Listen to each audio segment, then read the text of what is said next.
With a clear run after that, they flashed through Edward Station, going splendidly.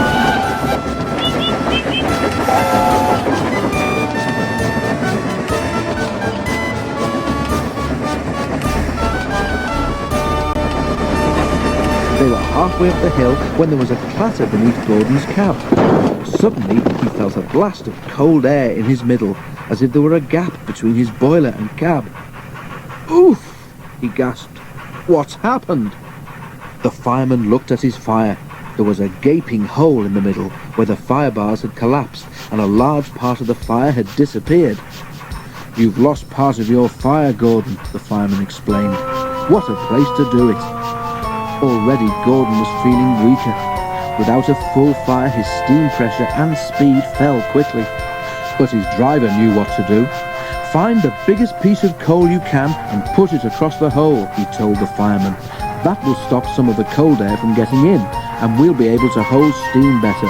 But hurry, or the hill will beat us." The fireman hurried. A large lump of coal lay near the front of the tender. Quickly he moved it into place with his shovel and a long steel bar. Gordon felt better at once.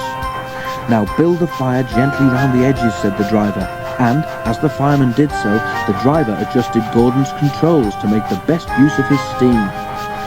"Right, Gordon," he said when the fireman had finished.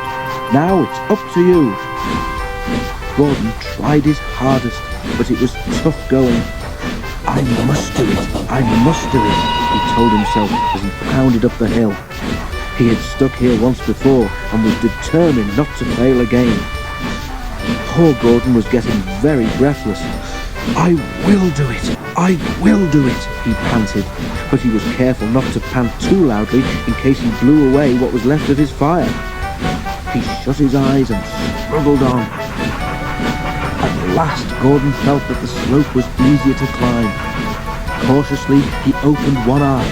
Yes, he was nearly at the top. "I've done it! I've done it!" he gasped triumphantly. The fireman mopped his brow.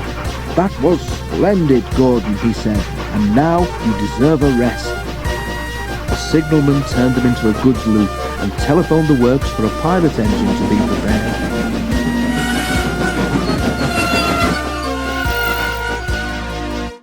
While they waited, the passengers got out and told Gordon what a useful engine he was. Boko was at the works to help, and the two engines finished the journey without further trouble.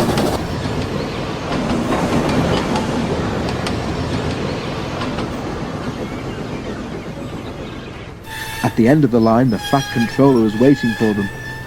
To Gordon's surprise, he was smiling.